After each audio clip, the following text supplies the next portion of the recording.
علی بھائی اسی سے ریلیونٹ ایک سوال کہ امام اگر غلطی کرے اور پیچھے کوئی نہ بتا سکے تو جو نماز سے باہر کو بندہ بیٹھا ہوا ہے وہ بتائے تو کیا نماز خارج ہو جاتی، فاسد ہو جاتی؟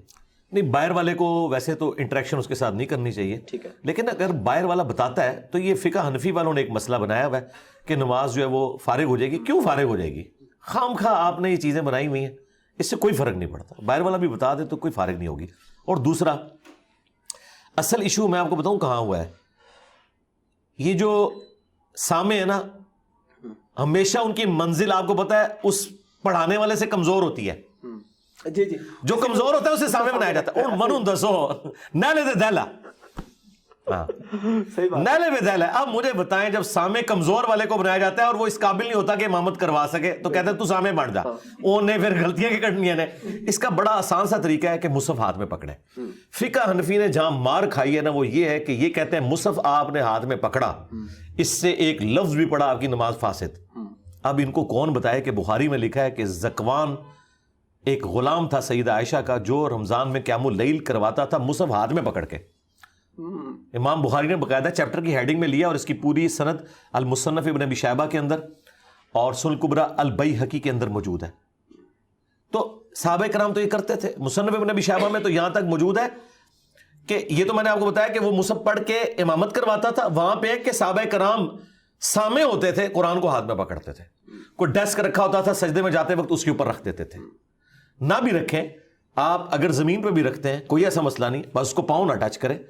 آپ تولیہ کوئی رکھ لیں فولڈ کر کے، کوئی تکیہ رکھ لیں، کوئی ایسا ایشو نہیں ہے۔ رسپیکٹ تو وہ اللہ تعالیٰ نے جانچنی ہے کہ کسی کے اندر کتنی ہے۔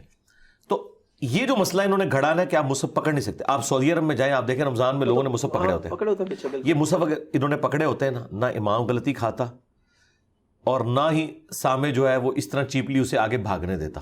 اور اب تو اس سے بھی اگلا ورژن آ گیا، smartphone air flight mode میں لگائیں، آپ وہ کھولیں، رمضان میں تراویح کو انجوائے کریں۔ ہم اپنے دوستوں کو کہتے ہیں کہ آپ دیکھیں انسانی دماغ پیرلل میں صرف 2 کام کر سکتا ہے، تیسرا وہ کر ہی نہیں سکتا۔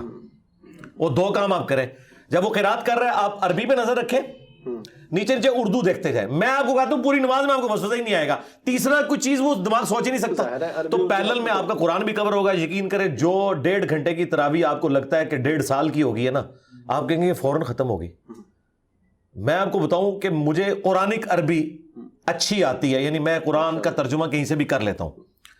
حدیث والی عربی جو وہ ظاہر ہے کہ وہ اس طرح یوز ٹو نہیں ہو، تو میں تو اتنا انجوائے کرتا ہوں قرآن سننے کو۔ میں کہتا ہوں کوئی اچھا پڑھنے والا وہ پوری رات سناتا رہے، انٹرسٹ نہیں لوز ہوتا۔ یہ ایک ایسی کتاب ہے کہ آپ کا انٹرسٹ لوز نہیں ہوتا۔ یہ جو لوگ رکوع کا انتظار کرتے ہیں نا تراویحوں میں، وہ ٹھیک کرتے ہیں بیچارے، ان کا کیا انٹرسٹ ہے؟ ہاں، ایک تو انہیں ان کا ترجمہ نہیں پتا، پلس عربی بھی نہیں نہ سمجھ آ رہی، یعلمون تعلمون ہے نا۔ بالکل۔ ہمارے محلے میں ایک مسجد تھی، وہ حافظ قرآن پورا مہینہ 2-4 سورتیں ہی نا آگے پیچھے کر کے انہیں سناتا رہا، اور وہ خوش تھے کہ ہمارا قرآن چل رہا ہے۔ لیکن اس کی عقل مندی تھی، اس نے سورہ یاسین سورہ ملک نہیں پڑھی، ورنہ تو پکڑا جاتا نا۔ ہاں، اسے بھی پتا تھا کہ بس یہ اس طریقے سے میں کام چلاؤں۔ اور آپ دیکھیں یہ حافظ قرآن کتنے شاطر ہوتے ہیں، یہ اتنی سپیڈ سے پڑھ رہے ہوتے ہیں، لیکن جب وہ صورتیں آتی ہیں نا جو عوام کو آتی ہیں، ادھر آپ دیکھیں یہ کتنا آہستہ آہستہ پڑھتے ہیں۔ ہاں، ان کی چلاکیاں آپ کبھی غور کریں، انہیں پتا ہے کہ یار یہاں تو سارے کہیں گے کہ چلو یار یہ تو سانو صورت آندی سی، یہ تو پتا لگے کہ میں پڑھتا ہے، لیکن انہیں نہیں پتا لگتا۔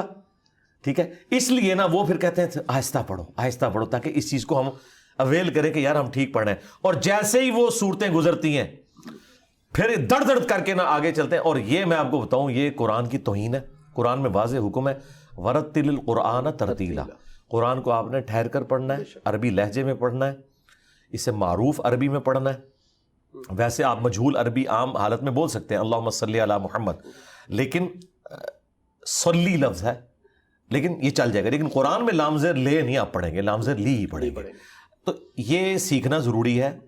اور اب ماشاءاللہ یہ سوشل میڈیا کی برکت سے اور عرب قاریوں کی ویڈیوز دیکھنے کی برکت سے لوگوں نے بڑا امپروو کیا، اور قرات کا ایک دور ہے۔ آج سے 20-25 سال پہلے تو آپ کو کوئی قاری ملتا تھا، اب تو ماشاءاللہ پوری طرز لگاتے ہیں لوگ، اور ایک پورا پیراڈائم شفٹ ہو گیا اللہ کے فضل سے، الحمدللہ۔